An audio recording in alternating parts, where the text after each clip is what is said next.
ഇന്ന് നമുക്ക് ഒരുമിച്ച് ചിന്തിക്കാൻ ആഗ്രഹിക്കുന്ന വിഷയം യോഹന്നാന്റെ സുവിശേഷം 1:50. तो आज जो हम देखने वाले हैं वो है यूहन्ना की किताब 1 का 50। അതിലിങ്ങനെ എഴുതിയിരിക്കുന്നത്, നീ ഇതിലും വലിയത് കാണും. ഇംഗ്ലീഷിൽ പറയാ, you will see great things. तो इसमें ऐसा कहा गया है कि तुम बहुत महान चीजों को देखोगे। വലിയ വലിയവ കാണുവാൻ ആഗ്രഹിക്കാത്തവരാരുമില്ല. तो ऐसा कोई नहीं है जो बड़ी चीज के बारे में नहीं सोच रहा हो। നമ്മളെല്ലാവരും ആഗ്രഹിക്കുന്നവരാണ് നമ്മുടെ ജീവിതത്തിൽ നന്മ, അനുഗ്രഹം, വിടുതല്, ഉയർച്ച കാണണമെന്ന്. हम सब इच्छा करते हैं कि हमारे जीवन में कुछ बड़ाई हो, कुछ अच्छा हो करके। അതിന് എന്ത് ചെയ്യണം, എങ്ങനെയാണ് അത് സംഭവിക്കുവാൻ പോകുന്നത്, ഒരു വാക്തത്വം കിട്ടുകൊണ്ട് മാത്രം നടക്കുമോ എന്നാണ് ഇന്ന് ചിന്തിക്കുന്നത്. तो ऐसे कैसे होगा, कब होगा, क्या सिर्फ वायदा मिलने पर होगा क्या करके हम सोचते हैं। നമ്മുടെ പശ്ചാത്തലങ്ങളൊന്നും അതിന് വിഷയമല്ല. ദൈവം ഒരു കാര്യം നിശ്ചയിച്ചാൽ അത് സംഭവിച്ചിരിക്കും. परंतु जैसे हम सोचते हैं वैसा नहीं, अगर परमेश्वर ने कुछ वायदा किया है तो वैसे पूरी होगा। നമുക്കറിയാം, ന്യൂസ് പേപ്പർ വിറ്റുകൊണ്ട് നടന്ന ഒരു ബാലൻ ഇന്ത്യയുടെ പ്രസിഡന്റ് ആയത് നമുക്കറിയാം. हम जानते हैं कि भारत का जो प्रेसिडेंट है, एक व्यक्ति जो न्यूज़पेपर भेजता था वो है। ഞാൻ ചോദിക്കാൻ, നിങ്ങൾക്ക് അറിയാം, നിങ്ങൾ പലർക്കും അദ്ദേഹത്തിന്റെ പേരറിയാമായിരിക്കും. मैं उम्मीद करता हूँ कि आपको उनका नाम पता है। ഒരു ന്യൂസ് പേപ്പർ ബോയിൽ നിന്നും ഇന്ത്യൻ പ്രസിഡന്റ് ആകുന്ന ചരിത്രം എഴുതണമെങ്കിൽ, ആ ഗ്രേറ്റ് തിങ്സ് താൻ കാണണമെങ്കിൽ, അതിനിടയിൽ നടന്നിട്ടുള്ള എന്തെല്ലാം സംഭവ വികാസങ്ങൾക്ക് താൻ സാക്ഷ്യം വഹിച്ചു കാണും. तो अगर वो व्यक्ति जो न्यूज़पेपर भेजता था वो अगर प्रेसिडेंट बना है तो उसने जो बड़ी चीजें देखा है उसके बीच में बहुत कुछ चीजें जो है उसने अनुभव किया होगा। അബ്ദുൽ കലാം തന്റെ ജീവിതം തന്നെ രാഷ്ട്രത്തിന് വേണ്ടി സമർപ്പിക്കുകയായിരുന്നു. अब्दुल कलाम ने अपना पूरा जीवन जो है राजनीति में भेजा है। ആ, പട്ടി തിന്നുന്ന ആഹാരമെങ്കിലും എനിക്ക് കിട്ടിയാൽ മതി എന്ന് ചിന്തിച്ച ഒരു മനുഷ്യൻ ഇന്ത്യയുടെ പ്രസിഡന്റായി. वो कुत्ता का जो भोजन है वो मुझे मिलेगा तो भी चलेगा करके सोचने वाला व्यक्ति प्रेसिडेंट बना है भारत का। ചരിത്രം അറിയാമോ? നിങ്ങൾ പുസ്തകങ്ങൾ വായിക്കും, നിങ്ങൾക്കറിയാം KR നാരായണന്റെ ചരിത്രം. KR नारायण का जो इतिहास आप देख सकते हैं उनका पुस्तक पढ़कर। ഇതെങ്ങനെ സംഭവിക്കുന്നു എന്നുള്ളതാണ്. ये कैसे हो रहा है ये बात है। ഇതിനിടയിൽ എന്തെല്ലാം സംഭവങ്ങളിലൂടെയാണ് താൻ ഈ സ്ഥാനങ്ങളിലേക്ക് എത്തിച്ചേരാൻ ഇടയാകുന്നത്. इसके बीच में से कौन से स्थिति से वो गुजर कर इस स्थिति पर पहुंचा है। എന്റെ ശബ്ദം കേൾക്കുന്ന നിങ്ങളുടെ എല്ലാം ഉള്ളിൽ ഒരാഗ്രഹമില്ലേ, എനിക്കും मे, അല്പം അനുഗ്രഹം പ്രാപിക്കണം എന്നുള്ളത്? मेरे आवाज सुनने वाले आप लोग के हृदय में ऐसा नहीं है क्या, मुझे कुछ अनुग्रह प्राप्त करना है। ഇത് എങ്ങനെ സംഭവിക്കും? ये कैसे हो सकता है। നമുക്ക് അതിനൊരു ദർശനം വേണം. इसलिए हमें एक दर्शन की आवश्यकता है। ഒരു ദർശനം ഉണ്ടെങ്കിൽ മാത്രമേ അതിലേക്ക് എത്തിച്ചേരാൻ സാധിക്കത്തുള്ളൂ.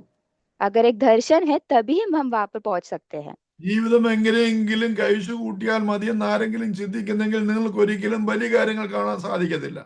अगर जीवन को ऐसे ही कटाना है करके अगर आप सोच रहे हैं तो कभी भी बड़ा चीज जो है आप नहीं पा सकते हैं। ഒരു വിഷൻ ഉണ്ടെങ്കിൽ ഒരു മിഷൻ ഉള്ളൂ. अगर एक दर्शन है तभी आपका कार्य है।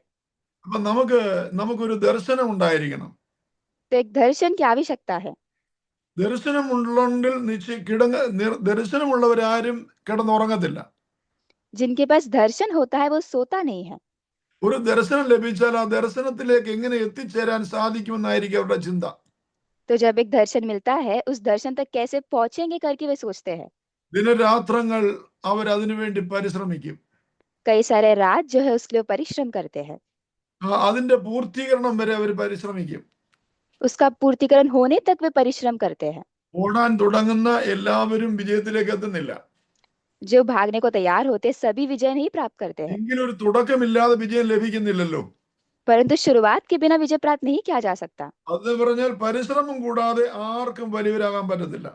इसलिए कहा गया है कि परिश्रम के बिना कोई भी बड़ा नहीं बन सकता है। എന്നാൽ പരിശ്രമിക്കുന്നവർ വലിയവരായിരിക്കും. परंतु परिश्रम करने वाला बड़ा होता है। ഇന്ത്യയുടെ വിദ്യാഭ്യാസത്തിന്റെ തലവര മാറ്റി എഴുതി ചരിത്രം സൃഷ്ടിച്ച അനേക ക്രിസ്ത്യൻ മിഷണറിമാരുണ്ട്.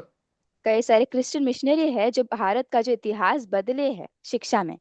വില്യം ഗേറി, ഗുണ്ടട്ട്, ബേക്കർ, ഇങ്ങനെയുള്ള അനവധി ആൾക്കാരുടെ ചരിത്രം നമുക്കറിയാം.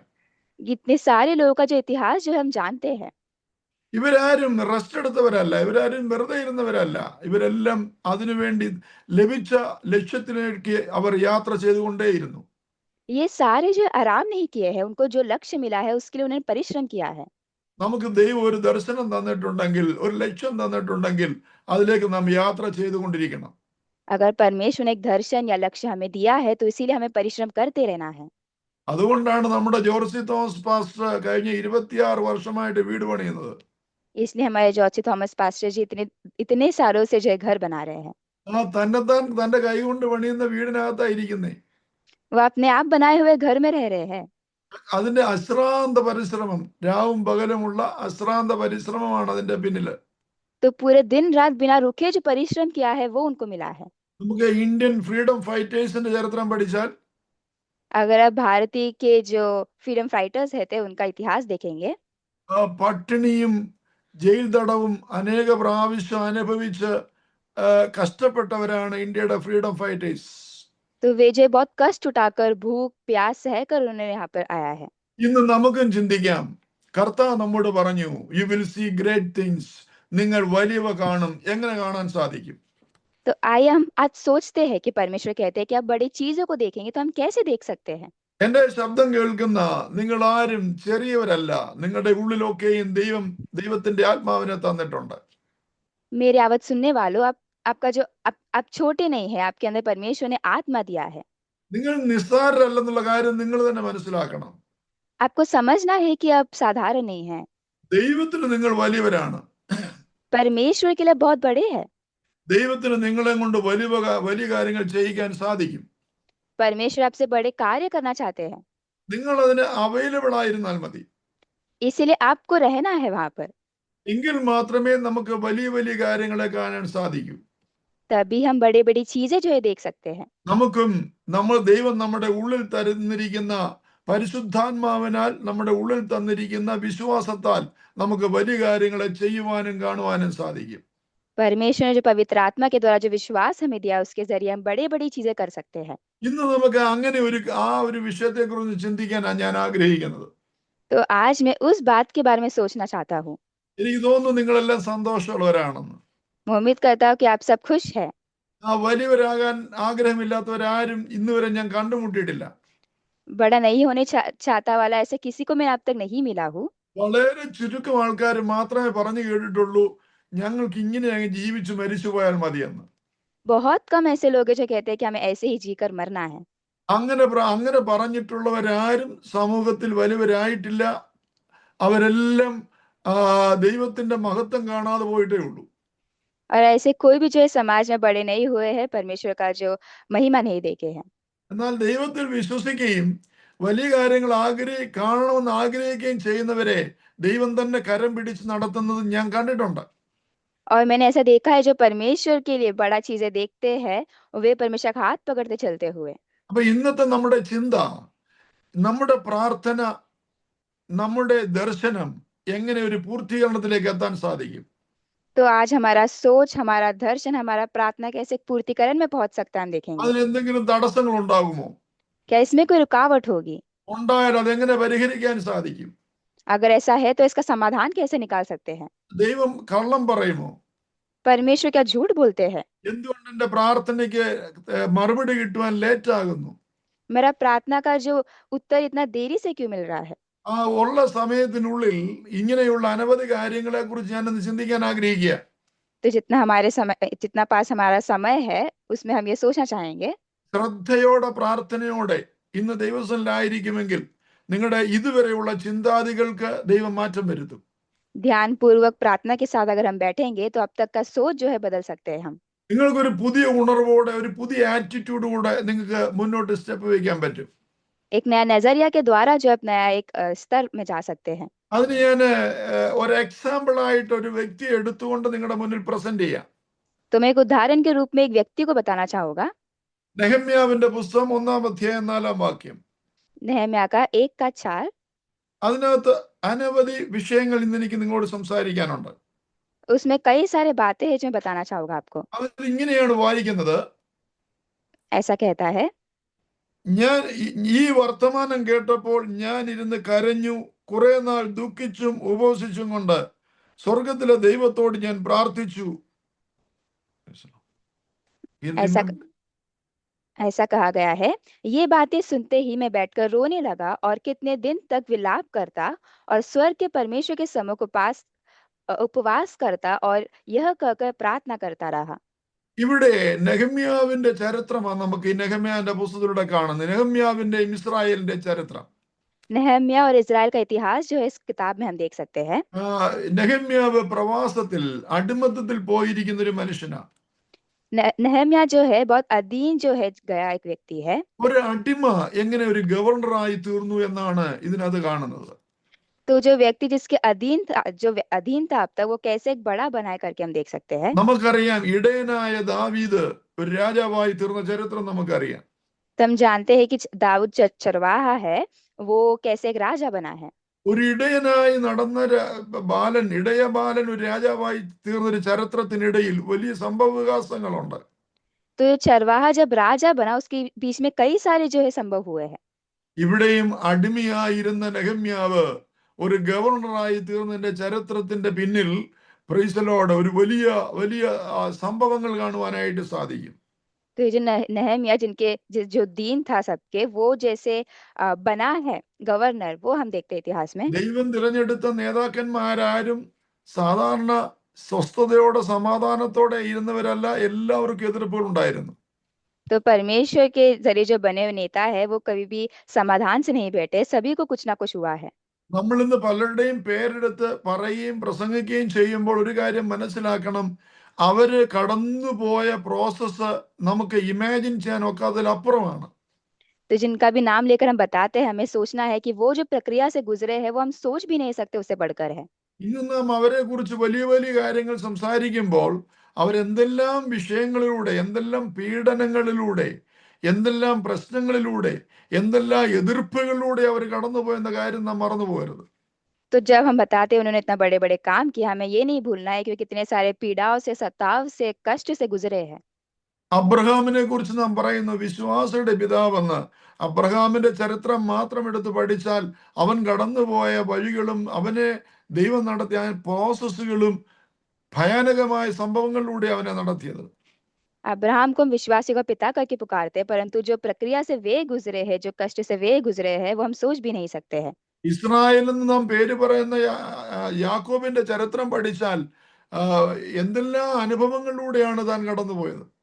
इज़राइल करके पुकारने वाला याकूब का अगर इतिहास देखेंगे, तो कई सारे अनुभव से वो गुजरे हैं।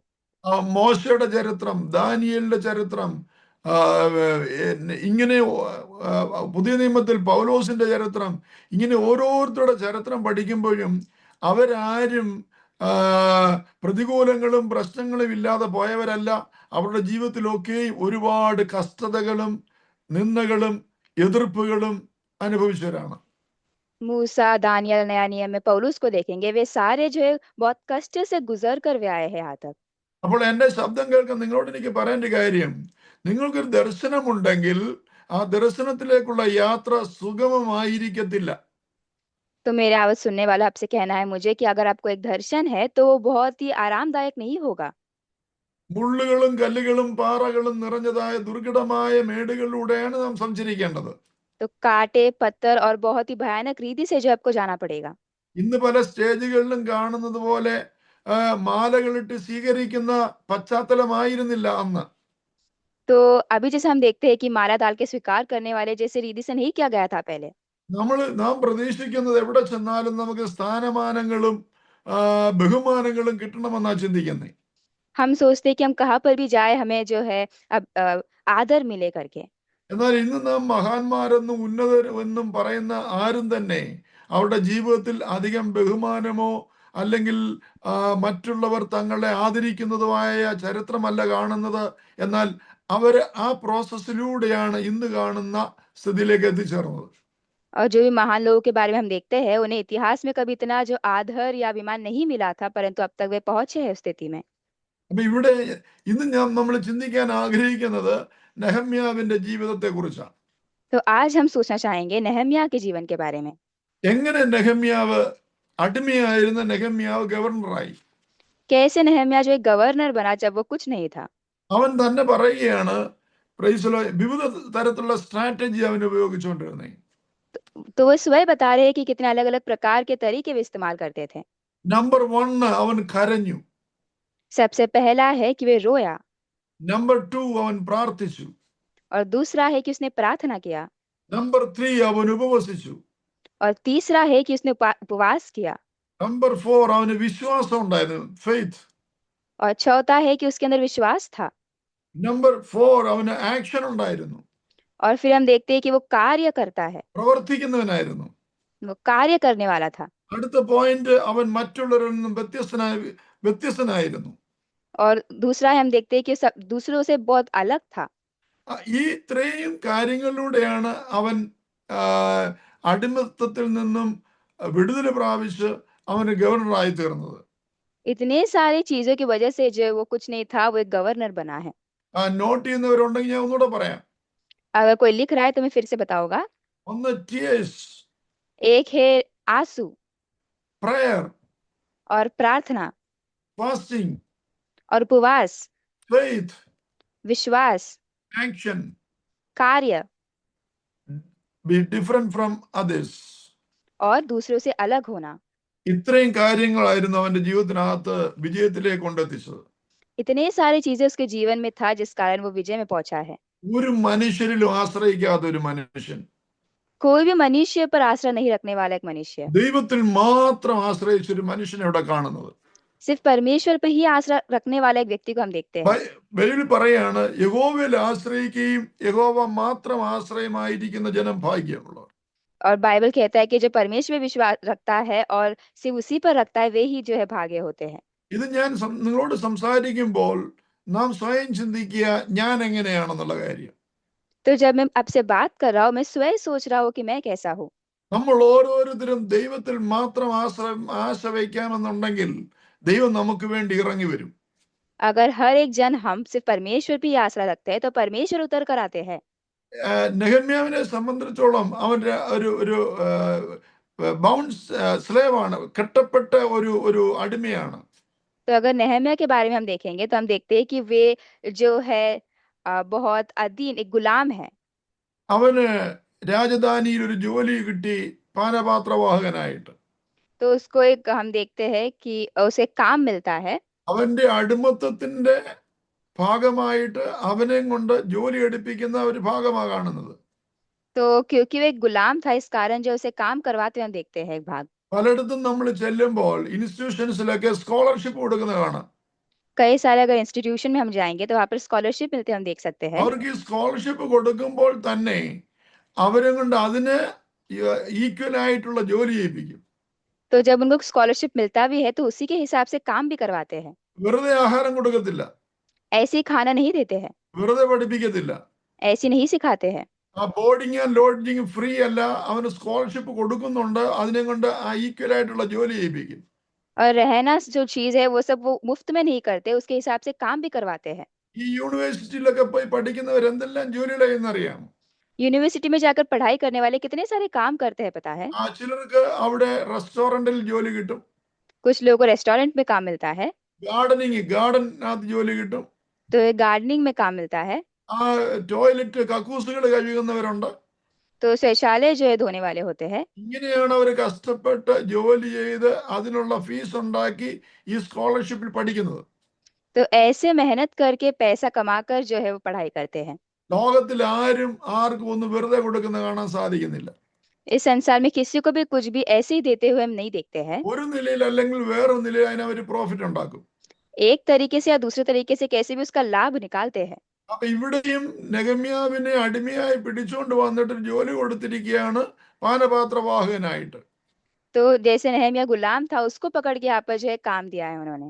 അവൻ ആ ജോലി ചെയ്തുകൊണ്ടിരിക്കുമ്പോൾ എപ്പോഴും അവന്റെ മാതൃരാജ്യത്തെ കുറിച്ച്, സ്ഥലത്തെ കുറിച്ച് അവൻ എപ്പോഴും ചിന്തയുള്ളവനായിരുന്നു. तो जब ये काम कर भी रहा था तो उसका जो जगह है मातृभूमि, उसी के बारे में वो सोचते जा रहा था। എന്റെ മാതൃരാജ്യം യെരൂശലേം എങ്ങനെയായിരിക്കുന്നു അവൻ ചിന്തിച്ചുകൊണ്ടിരിക്കും. तो मेरा जो जगह है यरूशलेम, वो कैसा होगा करके सोचते रहता था। എന്റെ വീട് ഇപ്പോൾ എവിടെയാണ്, അതിനെന്ത് സംഭവിച്ചു, मेरा घर अभी कहाँ पर है और क्या हुआ है, എന്റെ കൂട്ടുകാരും നാട്ടുകാരും സ്നേഹിതരും ഇപ്പൊ എങ്ങനെയുണ്ട്. मेरे दोस्त, मेरे पड़ोसी, मेरे प्रिय लोग कैसे हैं। അങ്ങനെ ചിന്തിക്കുന്ന ഒരു മനുഷ്യനായിരുന്നു നെഹമ്യാവ്. ऐसे सोचने वाला एक व्यक्ति था नहम्याह। ഒരു പക്ഷെ അവൻ അങ്ങനെ ചിന്തിക്കേണ്ട ആവശ്യമില്ല. उसे ऐसे सोचने की कोई आवश्यकता नहीं थी, കാരണം അവനെ അടിമയായി കൊണ്ടുവന്നെങ്കിലും അവന് മാന്യമായ ഒരു ജോലി കിട്ടി. क्योंकि चाहे उसे गुलाम करके पुकारा भी हो, परंतु उनको अच्छा खासा ഇന്ന് काम പല मिला സാ था। ഇന്ന് പല സാക്ഷ്യം പറഞ്ഞാൽ പറയാം, എല്ലാവരും അടിമകളായിരിക്കുമ്പോൾ ദൈവം എനിക്ക് നല്ല ജോലി തന്നെന്ന്. तो हम देखते हम सब गुलाम थे, परंतु परमेश्वर ने जो है काम दिया करके गवाही में हम देख पाएंगे। അങ്ങനെയല്ലേ പലരും സാക്ഷ്യം പറയുന്നത്. ऐसे कई सारे जन गवाही देते हैं। എല്ലാവരും അടിമകളായി കഷ്ടപ്പെടുമ്പം ദൈവം എനിക്ക് മാന്യമായ ഒരു ജോലി എന്നു സ്തോത്രം. सभी लोग गुलाम बनकर जो है कष्ट में है, परंतु परमेश्वर ने मुझे अच्छा काम दिया, इसलिए धन्यवाद। എന്നാൽ നെഹമ്യാവ് അങ്ങനെ പറഞ്ഞില്ല. परंतु नहम्याह ने ऐसा नहीं कहा। അവനെപ്പോഴും ഉള്ളിൽ ചിന്തയുണ്ടായിരുന്നു, എന്റെ സ്ഥലത്തെ കുറിച്ച്, ജെറുസലേമിനെ കുറിച്ച്, സഹോദരങ്ങളെ കുറിച്ച്. अपने भाइयों के बारे में, यरूशलेम के बारे में उनके अंदर एक चिंता थी। എന്നെ കേൾക്കുന്ന ദൈവവേദന, നിങ്ങൾ രക്ഷിക്കപ്പെട്ടിരിക്കുന്നത് നിങ്ങളുടെ സഹോദരങ്ങൾക്ക് വേണ്ടി ചിന്തിക്കാനും പ്രാർത്ഥിക്കാനും വേണ്ടിയാണ്. मेरे प्रिय भाई बहनों, आपको बचाया गया है ताकि आप वो भाई बहनों के लिए प्रार्थना करें आपके। രക്ഷിക്കപ്പെടാത്ത നിങ്ങളുടെ സഹോദരങ്ങളെ കുറിച്ച് നിങ്ങൾക്ക് ചിന്തയില്ലെങ്കിൽ നിങ്ങൾ എത്രമാത്രം മുന്നോട്ട് പോകുമെന്ന് അറിയത്തില്ല. और जो नहीं बचाए गए भाई बहन के बारे में अगर आप नहीं सोचते हैं, तो आप कितना आगे बढ़ेंगे करके मुझे नहीं पता। നമ്മൾ സ്വാർത്ഥമോഹികളാകരുത്. हमें स्वार्थता नहीं होना चाहिए। ഒരു ഒരു സ്ഥലത്ത് നിന്നും ഒരു കുടുംബത്തിൽ നിന്നും ദൈവം നിങ്ങളെ വിളിച്ചിട്ടുണ്ടെങ്കിൽ നിങ്ങളെ ദൈവം ഒരു ദൗത്യം ഏൽപ്പിച്ചിട്ടുണ്ട്. अगर एक जगह से, एक परिवार से आपको परमेश्वर ने पुकारा है, तो आपको एक कार्य भी दिए हैं। കർത്താവിന്റെ വാഗ്ദത്തം നമുക്കുണ്ട്. കർത്താവായ യേശു ക്രിസ്തുവിൽ വിശ്വസിക്കുക, എന്നാൽ നീ നിന്റെ കുടുംബവും രക്ഷ പ്രാപിക്കും. एक वादा परमेश्वर ने दिया है कि अगर आप यीशु मसीह पर विश्वास करते हो, तो आप और आपका परिवार उद्धार पाता है। ഭർത്താവ് രക്ഷിക്കപ്പെട്ടിട്ട് ഭാര്യ രക്ഷിക്കപ്പെടാത്തവരാരെങ്കിലും ഉണ്ടെങ്കിൽ നിങ്ങൾ നിങ്ങളുടെ ഭാര്യയെ കുറിച്ച് ചിന്തിക്കുന്നവരായിരിക്കണം. अगर जो है पति बचाया गया है, अगर पत्नी नहीं बचाई गई, तो आपको सोचना है उनके बारे में। ഭർത്താവ് രക്ഷിക്കപ്പെട്ടിട്ട് ഭാര്യ രക്ഷിക്കപ്പെട്ടിട്ട് ഭർത്താവ് രക്ഷിക്കപ്പെടാത്തവരാണെങ്കിൽ അവരെ കുറിച്ച് നിങ്ങൾക്ക് ചിന്തയുള്ളവരായിരിക്കണം. पत्नी जो है बचाई गई है, पति नहीं बचाया गया है, तो उसके बारे में चिंता आपको होनी चाहिए। സഹോദരങ്ങള് സഹോദരിമാർ ഇനിയും രക്ഷിക്കപ്പെടാത്തവരാരെങ്കിലും എന്റെ ഈ ശബ്ദം കേൾക്കുന്നെങ്കിൽ അവരെ കുറിച്ച് നിങ്ങൾക്ക് ചിന്തയുള്ളവരായിരിക്കണം. भाइयों, अगर ऐसे कुछ बहनें हैं जो नहीं आए हैं, बचाए गए हैं, तो आपको उसके बारे में सोचना है। മക്കളോ മാതാപിതാക്കളോ രക്ഷിക്കപ്പെടാത്തവന്റെ ശബ്ദം കേൾക്കുന്നെങ്കിൽ അവരെ കുറിച്ച് നിങ്ങൾ ചിന്തയുള്ളവരായിരിക്കണം. और किसी के माता पिता नहीं बचाए गए, तो उनके बारे में आपको सोचना है। അതിനാണ് ദൈവം നിങ്ങളെ ഈ സ്ഥാനത്ത് കൊണ്ടുവന്നിരിക്കുന്നത്. इसीलिए परमेश्वर ने आपको इस स्थान पर लेकर आए हैं। അതിനാണ് നിങ്ങളെ ഈ നിലയിലേക്ക് ഉയർത്തിയിരിക്കുന്നത്. इसीलिए यहाँ तक जो उठाया गया है आपको। നെഹമ്യാവ് അങ്ങനെ ഒരു ചിന്തയുള്ളവനായിരുന്നു. नहम्याह इस प्रकार का एक चिंता का व्यक्ति था। അവൻ എപ്പോഴും തന്റെ ദേശത്തെ കുറിച്ച് ചിന്തിച്ചുകൊണ്ടിരുന്നു. वो हमेशा अपने देश के बारे में सोचते रहता था। തനിക്ക് യാതൊരു കമ്മ്യൂണിക്കേഷൻ അവിടെ നിന്ന് ലഭിക്കുന്നില്ല. അതുകൊണ്ട് വരുന്നവരോടൊക്കെ അറിയുന്നവരോടൊക്കെ ചോദിക്കും, എങ്ങനെയുണ്ട് നമ്മുടെ സഹോദരങ്ങളെന്ന്. तो वहां से कुछ संवाद नहीं होने के कारण आने वाले लोगों को पूछते रहता था, ये कैसे है भाई बहन। അങ്ങനെ ചില സഹോദരങ്ങൾ അവനോട് പറഞ്ഞ മറുപടിയാണ് നെഹമ്യാവിന്റെ പുസ്തകം 1-ാം അധ്യായം 3 മുതൽ കാണുന്നത്. तो नहम्याह का 1 का 3 से हम देखते हैं कि वो कैसे उत्तर उनको मिलता है भाइयों से। അതിന് അവർ എന്നോട്, പ്രവാസത്തിൽ നിന്ന് തെറ്റി ഒഴിഞ്ഞ് പോയ ശേഷിപ്പ് അവിടെ ആ സംസ്ഥാനത്ത് മഹാകഷ്ടത്തിലും അപമാനത്തിലും ഇരിക്കുന്നു. യെരൂശലേമിന്റെ മതിൽ ഇടിഞ്ഞു, അതിന്റെ വാതിലുകൾ തീവച്ച് ചുട്ടും കിടക്കുന്നു എന്ന് പറഞ്ഞു. तो हम देखते हैं कि उन्होंने मुझसे कहा, जो बचे हुए लोग बंधुआई से छूटकर उस प्रांत में रहते हैं, वे बड़े दुर्दशा में पड़े हैं और उनकी निंदा होती है, क्योंकि यरूशलेम का शहर पनाह टूट गई और उसके फाटक जले गए हैं। നിങ്ങൾ ഇങ്ങനെ ഒരു ന്യൂസ് കേട്ടാൽ നിങ്ങളുടെ അഭിപ്രായം എന്തായിരിക്കും? अगर आप ऐसा एक संदेश सुनते हैं, तो आप क्या सोचेंगे? നമ്മൾ സാധാരണപ്പെട്ടവര് പറയുന്ന ഒരു കാര്യം, എത്രയോ പ്രാവശ്യം അവരോട് പറഞ്ഞതാ, രക്ഷിക്കപ്പെടാൻ പറ്റില്ല, ഞങ്ങൾ എന്തോ ചെയ്യാനാ, വി ആർ ഹെൽപ്ലെസ്. अगर हम साधारण लोग इस बारे में पता चलता, तो हम कहते हैं, कितने बार हमने उनको बोला है बचाए जाओ करके, परंतु उन्होंने नहीं सुना, तो इसीलिए हम कुछ नहीं कर सकते। ഇതായിരിക്കും പൊതുവെ ഉള്ള ഒരു വ്യക്തിയുടെ ആൻസർ. ऐसे होगा एक साधारण व्यक्ति कहेगा। എന്നാൽ നെഹമ്യാവ് അങ്ങനെ സമാധാനപ്പെടാൻ ആഗ്രഹിച്ചില്ല. परंतु नहम्याह इस प्रकार समाधान नहीं हुआ।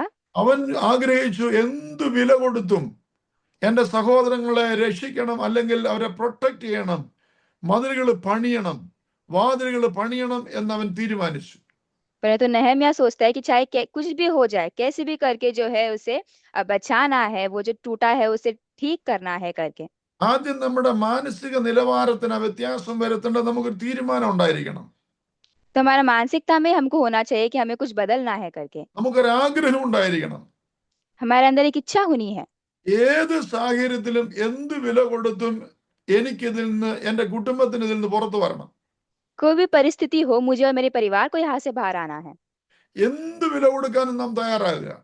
कुछ भी दाम देने को तैयार होना है। കാരണം ഇങ്ങനെ പോയാൽ ഉണ്ടാകുന്ന അപകടകരമായ നിലയെക്കുറിച്ച് മനസ്സിലാക്കിയ നെഹമ്യാ പറയുക, എന്ത് വില കൊടുത്തും ഇതിൽ നിന്ന് പുറത്തു വരണം. क्योंकि जो परिस्थिति में वो लेकर जाएगा उसे जानकर नहम्याह कहता है कि कुछ भी हो सके मैं करूंगा। നമ്മളാണെ പറയും ഞങ്ങൾ ഹെൽപ്ലെസ് ആണ്, अगर हम होते तो हम कहेंगे कि हम कुछ नहीं कर पाते हैं, ഞങ്ങൾക്ക് ഒന്നും ചെയ്യാൻ പറ്റത്തില്ല, हम कुछ भी नहीं कर सकते हैं, ഞങ്ങളുടെ കയ്യിൽ പൈസയില്ല, हमारे पास पैसा नहीं है, ഞങ്ങളുടെ ഈ ഫെസിലിറ്റീസ് ഒന്നുമില്ല, हमारे पास कुछ भी यंत्र नहीं है, ആ ഒരു മീറ്റിങ്ങിന് പോകണ തന്നെ ഒരു വണ്ടിയില്ല. एक मीटिंग में जाने के लिए गाड़ी भी नहीं है। There are so many excuses are there. कितने सारे बहाने होते हैं।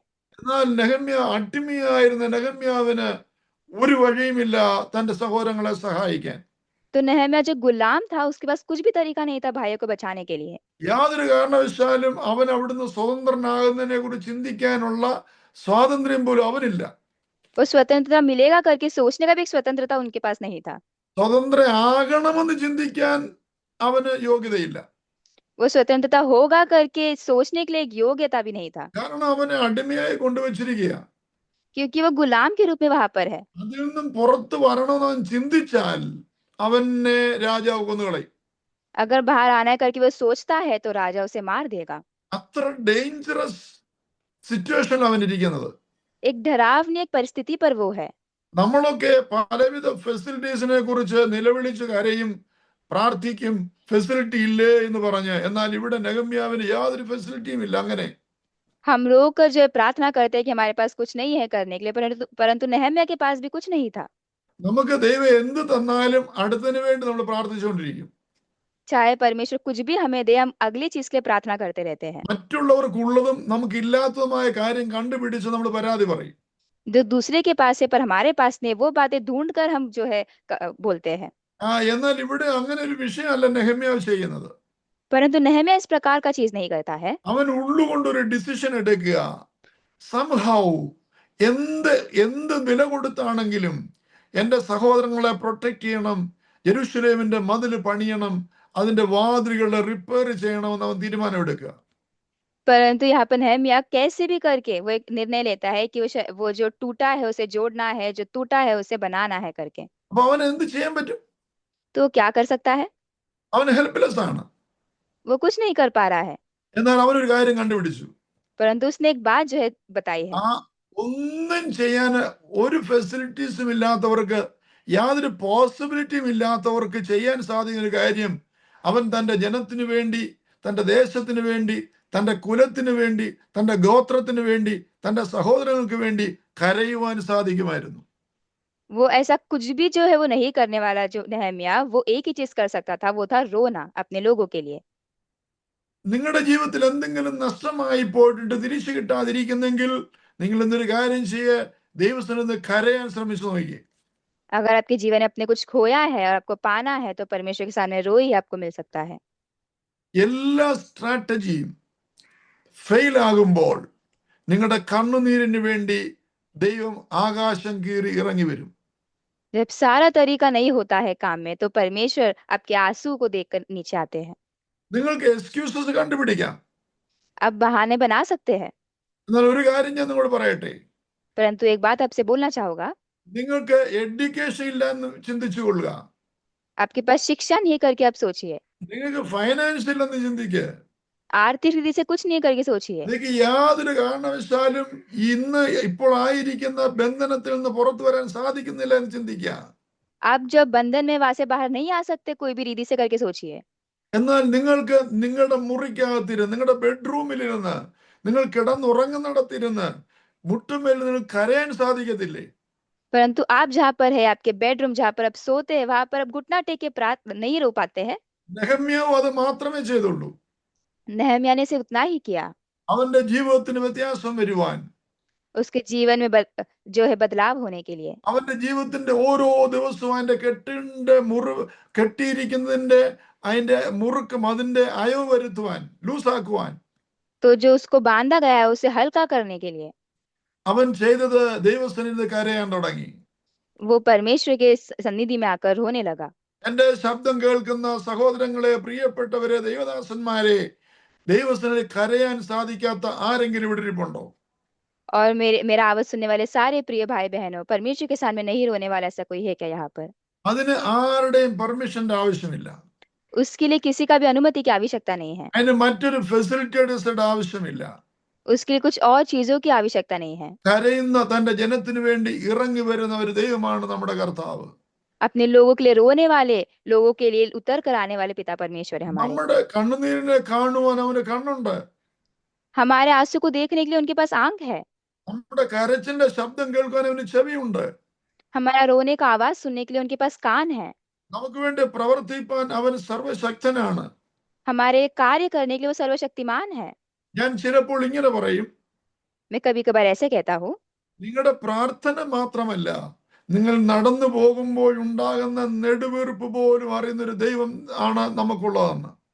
तो सिर्फ आपका प्रार्थना ही नहीं, आप जब आपका जो हलचल होता है वो सब कुछ जानने वाले पिता परमेश्वर है। ഇതുപോലെ സർവശക്തനായ ഒരു ദൈവം ഇല്ല. इतने सर्वशक्तिमान करके एक परमेश्वर नहीं है। വേറെ ഇല്ല. ഇതുപോലെ സർവശക്തനായ ഒരു ദൈവം വേറെ ഇല്ല. इतना सर्वशक्तिमान परमेश्वर और कोई नहीं है। നമുക്ക് നോക്കാം, വേദപുസ്തകത്തിൽ അനവധി പ്രാവശ്യം എഴുതിയിട്ടുണ്ട്, ഞാൻ അവരുടെ കണ്ണുനീരിനെ കണ്ടു, കരയുന്നവർക്ക് വേണ്ടി ഇറങ്ങി വന്നു, അവർക്ക് മറുപടി കൊടുത്ത അനവധി ചരിത്ര സംഭവങ്ങൾ ബൈബിളിനകത്തുണ്ട്. तो बाइबल में से इतिहास में हम देखते हैं कि वो कहते हैं कि मैंने रोना देखकर आया हो करके उतर कर। നമ്മൾ എന്തിനു മറ്റുള്ളവരെ കുറ്റം പറയണം? हम क्यों दूसरे के बारे में दोषी देना है? നമ്മൾ എന്തിനു മറ്റുള്ളവരെ നോക്കണം? क्यों हमें दूसरों को देखना है? നമ്മൾ എന്തിനു മറ്റുള്ളവരെ കുറിച്ച് പറയണം? क्यों हमें दूसरों के बारे में बोलना है? കാരണം നമുക്ക് സർവശക്തനായ ഒരു ദൈവം നമ്മുടെ കർത്താവായിട്ടുണ്ട്. क्योंकि सर्वशक्तिमान परमेश्वर हमारे पिता करके है। അവൻ നമ്മുടെ പിതാവാണ്. वे हमारे पिता है। ആ ദോഷികളായ നിങ്ങൾ നിങ്ങളുടെ മക്കൾക്ക് നല്ല ദാനങ്ങളെ കൊടുക്കുവാൻ ആഗ്രഹിക്കുന്നെങ്കിൽ സ്വർഗസ്ഥനായ പിതാവ് എത്ര അധികം. हम जो दोषी है, हम अगर अपने बच्चे को कुछ बड़ा देना चाहते हैं तो सोचिए सर्वशक्तिमान परमेश्वर कैसे देना चाहते हैं। ആ നെഹമ്യാവ് ദൈവസന്നിധിയിൽ കരഞ്ഞു, ദൈവം അത് കണ്ടു. नहम्याह परमेश्वर के सामने रोया और परमेश्वर ने वो देखे। നിങ്ങൾക്കും കരയാൻ സാധിക്കും. आप भी रो सकते हैं। കേവലം നെഹമ്യാവിന് വേണ്ടി മാത്രമല്ല, നിങ്ങൾക്ക് വേണ്ടി അവൻ ഇറങ്ങി വരും. सिर्फ नहम्याह के लिए नहीं, परंतु आपके लिए भी वो उतर के आ सकते हैं। പുറപ്പാട് പുസ്തകം 3:7-8 എക്സോഡസ് 3:7-8 വായിക്കുമ്പോൾ तो निर्गमन का 3 का 7 और 8 अगर हम पढ़ेंगे तो അവിടെ ദൈവം പറയാണ്, परमेश्वर कहते हैं, ഞാൻ എന്റെ ജനത്തിന്റെ കഷ്ടത കണ്ടു. मैंने मेरे प्रजा का जो कष्ट देखा है, ഊഴിയ വിചാരകന്മാർ നിമിത്തം അവരുടെ നിലവിളി ഞാൻ കേട്ടു. उनका जो चिल्लाहट है मैंने सुना है, അവരുടെ സങ്കടങ്ങൾ ഞാൻ അറിയുന്നു. वो जो उनका दुख मैं जानता हूँ, വിടുവിപ്പാൻ നിശ്ചയിച്ചിരിക്കുന്നു. वो बचाने के लिए निर्णय लिए है। നല്ലതും വിശാലതുമായ പാലും തേനും ഒഴുകുന്ന ദേശത്തേക്ക് അവരെ കൊണ്ടുപോകും. और दूध और शहद बहने वाला देश में वो लेकर जाएंगे। അതിനായി ഞാൻ ഇറങ്ങി വന്നിരിക്കുന്നു. उसीलिए मैं उतर कर आया हूँ। Praise the Lord. ദൈവം ഇറങ്ങി വന്നിരിക്കുന്നു. परमेश्वर उतर कर आए हैं। നിങ്ങളുടെ കണ്ണുനീരിനെ കണ്ടവൻ ഇറങ്ങി വന്നിരിക്കുന്നു. आपका आंसू देखकर उतर कर आए हैं। നിങ്ങളുടെ നിലവിളിയുടെ ശബ്ദം കേട്ടവൻ ഇറങ്ങി വന്നിരിക്കുന്നു. आपका चिल्लाहट सुनकर वो उतर कर आए हैं। അതെ, ഇറങ്ങി വരുന്ന ഒരു കർത്താവ് നമുക്കുള്ളത്. उतर कर आने वाले परमेश्वर हमारे पास നീ है। എവിടെ നിന്ന് പ്രാർത്ഥിക്കുന്നു അവിടേക്ക് അവൻ ഇറങ്ങി വരും. अब जहाँ पर भी प्रार्थना करते वहां पर उतर कर आते हैं। എവിടെ നിന്ന് കരയുന്നു അവിടേക്ക് അവൻ ഇറങ്ങി വരും. जहाँ पर अब रोते हैं वहां पर उतर कर आते हैं। കരയുന്നതിന് ഭാര്യയുടെ പെർമിഷന്റെ ആവശ്യമില്ല. रोने के लिए आपको पत्नी का अनुमति की आवश्यकता नहीं है। കരയുന്നതിന് ഭർത്താവിന്റെ പെർമിഷൻ ആവശ്യമില്ല. रोने के लिए आपको पति का अनुमति की आवश्यकता नहीं है। കരയുന്നതിന് രാജാവിന്റെ അധികാരികളുടെ പെർമിഷൻ ആവശ്യമില്ല. रोने के लिए कोई राजा अधिकार का आवश्यकता नहीं है। എന്നാൽ കരയുന്നതിന് വേണ്ടിയാണ് ദൈവം ഇറങ്ങി വരുന്നത്. तो रोने वालों के लिए परमेश्वर उतर कर आते हैं। ഇവിടെ നമുക്കറിയാം ഇസ്രായേലിന്റെ ചരിത്രമാണ് ഇവിടെ എഴുതിയിരിക്കുന്നത്. हम जानते हैं इजराइल का इतिहास के बारे में यहाँ पर। 430 വർഷം അടിമയായി കിടന്ന ഒരു ജനമായിരുന്നു. तो 400 से भी अधिक वर्ष से वो गुलाम में रहने वाले लोग, നമുക്കറിയാം ഇസ്രായേൽ യഹൂദന്മാരുടെ സ്വഭാവം അറിയാം. അവർക്ക് ആർക്കും മറ്റൊരാൾക്ക് അടിമയായിരിക്കും അവർക്ക് ഇഷ്ടമല്ല. और यहूदी को ऐसा है कि किसी के नीचे उनको रहना पसंद नहीं है। അവരൊരിക്കലും അടിമയായിരിക്കാൻ ആഗ്രഹിക്കുന്നവരല്ല. वो गुलाम बनने का इच्छा नहीं करने वाले लोग हैं। യേശുവിനോട് പോലും അവര് പറഞ്ഞു, यीशु मसीह को भी वे कहते हैं, ഞങ്ങൾ അബ്രഹാമിന്റെ മക്കളെ, ഞങ്ങൾ ആർക്കും അടിമയായിരുന്നിട്ടില്ലെന്ന്. हम अब्राहम के बच्चे हैं, हम किसी के अधीन नहीं हुए हैं। ആരോടാ പറയുന്നതെന്ന് അവര് മറന്നുപോയി. वो किससे कह रहे करके वो भूल गए हैं। 430 വർഷം ഈ മിസ്രൈമിൽ അടിമയായിരുന്ന അവര് മറന്നുപോയി. 430 साल तक मिस्र के अधीन थे, वे भूल गए हैं। എന്നിട്ട് വന്ന് യേശുവിനോട് പറയുക, ഞങ്ങൾ ആർക്കും അടിമകളായിരുന്നിട്ടില്ലെന്ന്. और यीशु मसीह के पास आकर कह रहे हैं कि वे कभी ഇത് गुलाम പലരും नहीं बने हैं। പലരും ചിന്തിക്കുന്നത് അങ്ങനെയാ. कई सारे लोग ऐसे सोचते हैं, ഞങ്ങൾ വിശ്വാസികളാ, ഞങ്ങൾ ആർക്കും അടിമകളല്ലെന്ന്. हम विश्वासी, हम किसी के अधीन नहीं हैं। എന്നാൽ എന്തെല്ലാം സ്വഭാവങ്ങൾക്ക് അടിമകളാണ് നിങ്ങളെന്നുള്ള കാര്യം നിങ്ങൾ തന്നെ ചിന്തിച്ചു നോക്ക്. परंतु कौन से स्वभाव के अधीन आप है करके आप सोचिए। ദൈവജനം പറയുന്നു, നിങ്ങൾ എന്തിനോട് തോൽക്കുന്നു അതിന് അടിമയാണെന്ന്. वचन कहता है जिससे आप हारते हैं उसके अधीन आप हो। ഏത് സ്വഭാവത്തോട് നിങ്ങൾ തോൽക്കുന്നുവോ നിങ്ങൾ അതിന്റെ സ്ലേവ് ആണ്, അതിന്റെ അടിമയാണ്. जो स्वभाव से आप हारते हो उसके गुलाम आप हो। അപ്പോൾ പ്രൈസ് ദി ലോർഡ്, നിങ്ങൾ അതിൽ നിന്ന് പുറത്തു വരണം. तो आपको वहां से बाहर आना है। ഇവിടെ ഇസ്രായേലത്തിന്റെ കുറിച്ചുള്ള ചരിത്രമായി ഇവിടെ കാണുന്നത് इजराइलियों का इतिहास जो हम देखते हैं यहाँ पर, എന്താണ് അവിടെ സംഭവിച്ചത്? क्या हुआ था वहां पर। പ്രൈസ് ദി ലോർഡ്, അവര് വർഷങ്ങളായിട്ട് അടിമകളായിരിക്കുക. बहुत सालों से वो अधीन थे। യഹൂദ ജാതി വെറുതെ ഇരിക്കുമെന്നാണോ നിങ്ങൾ ചിന്തിക്കുന്നത്? क्या यहूदी जाति ऐसे ही बैठे आपको लग रहा है? 430 വർഷം വെറുതെ ഇങ്ങനെ ഫറവോന്റെ അടിമത്തത്തിരുന്ന് അവർ എൻജോയ് ചെയ്യുന്നതാണോ ചിന്തിക്കുന്നത്? फरोन के अधीन 430 साल वो ऐसे ही बैठ कर मजे ले रहे थे, आपको लग रहा है? അങ്ങനെയല്ല ചരിത്രം. ऐसे नहीं है इतिहास। ഓരോ തലമുറയിലും അവർ ഓരോ വഴി അന്വേഷിച്ച് ഓരോ സ്ട്രാറ്റജി ഉണ്ടാക്കി എങ്ങനെയെങ്കിലും അവർ പുറത്തു വരാൻ.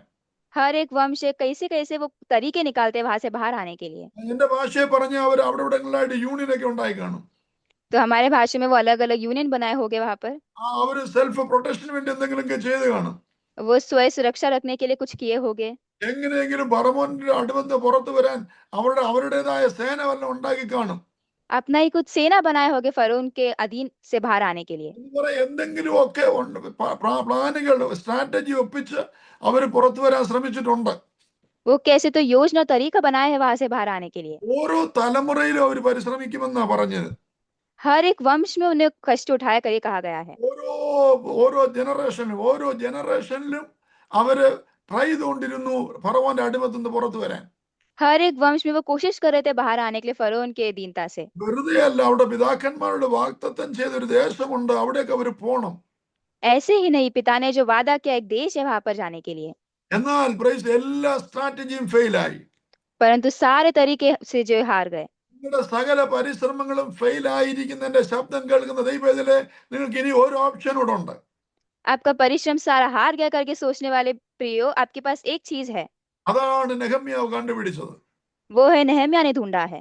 തന്റെ സ്വയ പരിശ്രമങ്ങൾ അസ്തമിക്കുമ്പോൾ आपका स्वयं परिश्रम जो है जब हार जाता है, തന്റെ ബുദ്ധിയും ശക്തിയും എഡ്യൂക്കേഷനും ഫൈനാൻസും തന്റെ കായിക ബലവും ഒക്കെ ഫെയിൽ ആയപ്പോൾ आपका बुद्धि, शक्ति, शिक्षा और आर्थिक सब कुछ हार जाने के समय അവനൊരു കാര്യം കണ്ടുപിടിച്ചു. उसने एक चीज जो है ढूंढा है, ഇനിയും കരയുക. रोना है। ഇസ്രായേൽ കരയാൻ തുടങ്ങി. इजरायली रोने लगे। എപ്പോൾ അവർ കരയാൻ തുടങ്ങിയോ അപ്പോൾ ദൈവം എഴുന്നേറ്റു. जब वो रोना शुरुआत किए तब परमेश्वर जाग उठे। അവൻ ഓർത്തു അബ്രഹാമിനോടും ഇസാക്കിനോടും യാക്കോബിനോടും വാഗ്ദത്ത ദേശത്തെ കുറിച്ച്. उसने सोचा अब्राहम इसहाक जो वादे किए देश के बारे में। അവൻ ആകാശം കീറി ഇറങ്ങി വന്നു. वो आकाश को जो है वहां से उतर कर आए थे ഇറങ്ങി വന്നിട്ട് മോശയെ തിരഞ്ഞെടുത്തു. और उतर कर मूसा को चुनते हैं തിരഞ്ഞെടുത്തിട്ട് മോശയോട് സംസാരിക്കുക. और उन्हें चुनकर बात करते हैं। അവൻ മുൾപ്പടർപ്പിൽ പ്രത്യക്ഷനായി. वे जो प्रकट होते हैं उनके सामने, എന്നെ കേൾക്കുന്ന സഹോദര സഹോദരി ദൈവവേദലേ, मुझे सुनने वाले भाई बहनों, ജീവിതത്തിന്റെ സകല പരിശ്രമങ്ങളും അസ്തമിക്കുന്ന ദിവസം നിങ്ങളൊന്ന് കരഞ്ഞു നോക്കിക്കേ. आपका सारा परिश्रम जब हार जाता है उस दिन आप रो कर देखिए। അന്ന് നിങ്ങൾക്ക് ആശ്വാസം കണ്ടെത്തുവാൻ സാധിക്കും. उस दिन आपको आश्वास जो है मिल सकता है। എല്ലാ other weapons will fail. आपके सारे हथियार हार जाएंगे, हो सकते हैं, Will be useless. वो कुछ उपयोग में नहीं होंगे। പക്ഷെ നീ മുട്ടുമേൽന്ന് കരയുന്നത് യൂസ്ലെസ് അല്ല. परंतु अब घुटनों में टेक कर जो है प्रार्थना करना, वो रोना, वो नहीं ദാ- है। ദാവീദ് പറഞ്ഞു, നീ എന്റെ കണ്ണുനീരിനെ ഒരു തുരുത്തിലാക്കി വെക്കണമേ. तो दाऊद कहता है कि मेरा रोना जो एक मशक में रखने के बारे में। കണ്ണുനീരിനെ കാണുന്നൊരു കർത്താവ് ഇന്ന് പകൽക്കാലം നമ്മുടെ നടുവിൽ ഇറങ്ങി വന്നിട്ടുണ്ട്. हमारे आंसू को देखने वाले पिता परमेश्वर आज हमारे बीच में आए हैं। അത് നിങ്ങളുടെ ഏത് വിഷയമായിക്കൊള്ളട്ടെ, वो चाहे कौन सा भी विषय हो हमारा, വ്യക്തിപരമായ വിഷയമായിക്കൊള്ളട്ടെ, ശുശ്രൂഷപരമായ വിഷയമായിക്കൊള്ളട്ടെ, കുഞ്ഞുങ്ങളുടെ വിഷയമായിക്കൊള്ളട്ടെ, ഇതുവരെ പ്രാർത്ഥന ലഭിക്കാത്ത വിഷയമായിക്കൊള്ളട്ടെ, ദൈവസന്നിധിയിൽ കരഞ്ഞു നോക്കിക്കേ, അവൻ ആകാശം കീറി നിന്റെ അടുക്കിലേക്ക് ഇറങ്ങി വന്ന് മറുപടി തരും. वो चाहे कुछ भी विषय हो, बच्चे के बारे में, अपने कार्य के बारे में, अगर आप रोते हैं परमेश्वर के सामने, वो उतर कर आपके सामने आते हैं। അതാണ് നെഹമ്യാവ് കണ്ടുപിടിച്ചത്. അവൻ ഇരുന്ന് കരയാൻ തുടങ്ങി. और ये नहम्याह ढूंढते हैं और बैठकर रोते हैं। അവൻ ഇരുന്ന് കരഞ്ഞത് കാനക്കപ്പട മക്കാൻ ഗലിനയ്യേ, वो मकान के लिए, खाने के लिए नहीं रो रहे थे बैठकर। എനിക്ക് പ്രൊമോഷൻ കിട്ടാൻ, പൈസ കിട്ടാൻ, സമ്പത്ത് കിട്ടാൻ, കുഞ്ഞുങ്ങളുടെ ഫീസ് കൊടുക്കാൻ, വീട് കിട്ടാൻ അല്ല അവൻ കരഞ്ഞത്. അവൻ കരഞ്ഞത് തന്റെ ജനത്തിന്റെ വിടുതലിന് വേണ്ടിയാ കരഞ്ഞത്. वो रो रहे थे पैसे के लिए या कुछ संपत्ति के लिए नहीं, परंतु अपने लोगों को बचाया जाने के लिए। അയ്യോ, എന്റെ സഹോദരങ്ങൾ പാപത്തിന്റെ അടിമത്തിൽ കിടക്കുന്നു, പൈശാചിക ബന്ധനത്തിന്റെ അടിമത്തിൽ കിടക്കുന്നു, എല്ലാം നശിച്ചു ഇടിഞ്ഞു. Praise Lord. ഇതൊന്ന് പുനഃസ്ഥാപിക്കാൻ, റീസ്റ്റോർ ചെയ്യുവാൻ, റീകൺസ്ട്രക്ട് ചെയ്യുവാൻ അവൻ ഫൗണ്ടേഷൻ ആയിട്ടെടുത്തത് കണ്ണുനീരായിരുന്നു. वो जो मेरे लोग पाप में है, वे नाश हो रहे करके सोचने के समय उसे फिर से बनाने के, निर्माण करने के लिए उन्होंने रोना जो है ढूंढा है। ആ ആ ഫൗണ്ടേഷൻ, ആ കണ്ണുനീര് വൃതാവായില്ല. वो जो नींव है, वो रोना, वो व्यर्थ नहीं गया है। മാർത്തയോടും മറിയോടും ചോദിച്ച്, എന്റെ കണ്ണുനീര് വെറുതെ ആയില്ല. मार्थ और मरियम को पूछिए, उनका जो आंसू है वो व्यर्थ नहीं गया है। അയ്യോ, ഹന്നായോട് ചോദിച്ചു നോക്കിയേ, എന്റെ കരച്ചിൽ വെറുതെ ആയില്ല. हन्ना से पूछिए, उनका रोना व्यर्थ नहीं गया है। ആ നയിലെ വിധവയോട് ചോദിച്ച്, എന്റെ കണ്ണുനീര് വെറുതെ ആയില്ല. वो नैल के विधवा से पूछिए, उनका रोना ऐसे व्यर्थ नहीं गया है। ആ മരുഭൂമിയിലായിരിക്കുന്ന ഹാഗാറിനോട് ചോദിച്ച്, എന്റെ കണ്ണുനീര് വെറുതെ ആയില്ല. मरुभूमि में जो हागार है उसे पूछिए, उनका रोना व्यर्थ नहीं गया है। ശിംശോനോട് ചോദിച്ച്, എന്റെ കണ്ണുനീര് വെറുതെ ആയില്ല. शिमशोन से पूछिए, उनका रोना व्यर्थ नहीं गया है। കരയുന്ന കാക്ക കുഞ്ഞിന്റെ കണ്ണുനീര് വെറുതെ ആകുന്നില്ല. रोने वाला जो बच्चा है, वो उसका जो व्यर्थ नहीं हुआ है आंसू। അതെ, കരയുന്ന കാക്ക കുഞ്ഞിന് തീനത്തിക്കുന്നത് ആര്? ഇയ്യോബ് ചോദിക്കുക. Praise lord. ദൈവമല്ലയോ? അങ്ങനെയെങ്കിൽ ഈ ആകാശത്തിലെ പറവകളെക്കാൾ ശ്രേഷ്ഠമായ എന്നെ കേൾക്കുന്ന ദൈവൈതലേ, സഹോദരങ്ങളെ, നിങ്ങളിരുന്ന് കരഞ്ഞു നോക്കിക്കേ. ഇന്ന് കെട്ടപ്പെട്ടിരിക്കുന്ന, ബന്ധിച്ചിരിക്കുന്ന, വിടുതലില്ലാതിരിക്കുന്ന വിഷയത്തിന്റെ മേല് ഇന്നു മുതൽ അതിന് വിടുതലുമായി അവൻ ഇറങ്ങി വരും, സംശയമില്ല. तो चिड़ियाओं को जो भोजन देने वाले पिता परमेश्वर यहाँ पर है, तो अगर आप उनके सामने रोते हैं, आपके कष्ट को बताते हैं, तो आपको बचाया जरूर जा सकता है। നെഹമ്യാവിരുന്ന് കരഞ്ഞു. नहम्याह बैठकर रोता है। എന്തിന്? തന്റെ പിതാക്കന്മാരുടെ കല്ലറകളുള്ള പട്ടണം, അതിന്റെ വാതിലുകൾ പണിയണം, അതിന്റെ മതിലുകൾ പണിയണം. കഷ്ടത്തിലും ദുഃഖത്തിലുമായിരിക്കുന്ന എന്റെ ജനത്തിന് സ്വാതന്ത്ര്യം ലഭിക്കണം. अपने पिता का जो घर है, उसका फाटक उनको बनाना है, उसका दरवाजा टूटा है, उसको ठीक करना है करके वो रोता है। ഈ ചിന്ത എന്നെ കേൾക്കുന്ന നിങ്ങളുടെ ഹൃദയത്തിനകത്തുണ്ടോ? अगर ये चिंता आपके हृदय में है, आप सुन रहे हैं നിങ്ങൾ मुझे, പ്രവർത്തിക്കുന്ന മേഖലയിൽ ആത്മീയമായ ഒരു സ്വാതന്ത്ര്യം ഉണ്ടാകണം. आत्मिक रीति से एक स्वतंत्रता की आवश्यकता है। आप जो कार्य कर रहे നാം हैं, ശുശ്രൂഷിക്കുന്ന ചർച്ചിൽ ആത്മീയമായ ഒരു ഉണർവുണ്ടാകണം. जो कलीसिया में हम चला रहे हैं, उसमें आत्मिक रीति से जागृत होना है। എന്റെ കുടുംബത്തില് ആത്മീയമായ ഒരു വ്യതിയാനം ഉണ്ടാകണം. आपके परिवार में आत्मिक रीति से जागृत होना है। ഒരൊറ്റ മാർഗമേ ഉള്ളൂ. രഹസ്യമായി കരയുന്ന ദൈവം പരസ്യമായി നിനക്ക് മറുപടി തരും. सिर्फ एक ही तरीका है कि अगर आप रहस्य में रोते हैं, तो वो सबके सामने जो आपको बताएंगे। ഇത്ര നല്ലവനായ ഒരു കർത്താവിനെ സേവിപ്പാൻ അവൻ നമ്മെ വിളിച്ചു വേർതിരിച്ചെങ്കിൽ ഈ നമ്മുടെ രാവിലത്തെ പ്രാർത്ഥന വ്യർത്ഥമല്ല. വരുന്ന ദിനങ്ങൾ അവൻ മറുപടിയുമായി ഇറങ്ങി വരും. इतने अच्छे परमेश्वर आपको बुलाकर अलग किए, तो हमारा प्रार्थना जो है व्यर्थ नहीं, वो हमें जो है अनुग्रह देंगे। നാം പ്രാർത്ഥിക്കുന്ന ഓരോ വിഷയത്തിന്റെ മേലും അക്കമിട്ട് എണ്ണി അവൻ മറുപടി തരാതിരിക്കത്തില്ല.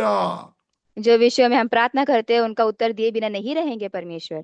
ഇന്നത്തെ എന്റെ സമയം ഇവിടെ കഴിയുന്നത് കൊണ്ട് ഞാൻ കൺക്ലൂഡ് ചെയ്യാൻ ആഗ്രഹിക്കുന്നു. आज का समय समाप्त हो रहा है, इसलिए मैं इसे समाप्त करना चाहूंगा। ഒരു ശബ്ദത്തിൽ നിങ്ങൾ ദൈവത്തോടൊന്ന് പ്രാർത്ഥിക്കുമോ? एक आवाज से अगर आप परमेश्वर से प्रार्थना करते हैं, എന്റെ ദൈവമേ, അനവധി നാളുകളായി ഞാൻ അനവധി വഴികൾ നോക്കി, ഒരു വിടുതലില്ലല്ലോ. हे पिता परमेश्वर, कई सारे तरीका मैंने देखा है, पर मुझे छुटकारा नहीं मिला है। എനിക്ക് കഴിയാവുന്ന എല്ലാ പരിശ്രമവും ഞാൻ നടത്തി, मुझसे हो सकता है सारा परिश्रम मैंने किया है, എല്ലാം ഫെയിലായി. सब में मैं हार गया हूँ. ഇന്ന് ഞാൻ അങ്ങയുടെ മുഖത്തേക്ക് നോക്കി കരയുക. मैं आपका चेहरा देखकर आज रो रहा हूँ. ഞാൻ ഹെൽപ്ലെസ് ആണ്. मैं कुछ नहीं कर पा रहा हूँ. എനിക്ക് വേറൊരു വഴിയില്ല. मेरे पास और कोई तरीका नहीं है, പക്ഷേ ഇതിന് നീ മറുപടി തന്നേ പറ്റൂ. परंतु आपको इसमें उत्तर देना ही पड़ेगा. ഒരു വിടുതൽ തന്നേ പറ്റൂ. इसमें एक छुटकारा देना ही पड़ेगा. ഒരു സൗഖ്യം ലഭിച്ചേ പറ്റൂ. इसमें छुटकारा देना ही है. ഒരു ഉയർച്ച ലഭിച്ചേ പറ്റത്തുള്ളൂ. इसमें कुछ बढ़ाव होना ही है. നിങ്ങൾ ഇതിലും വലിയത് കാണും. इससे बड़ा आप देख पाएंगे. ഈ വചനങ്ങളാൽ ദൈവം നിങ്ങളെ അനുഗ്രഹിക്കുമാറാകട്ടെ. ये वचन से परमेश्वर आपको आशीषित करे. വരും ദിനങ്ങളിൽ സാക്ഷ്യം കേൾക്കുവാൻ ഇടയാകട്ടെ. आने वाले दिनों में आपका गवाह ये सुनना पाए. യേശുവിൻ നാമത്തിൽ ആമേൻ. यीशु मसीह के नाम से आमीन.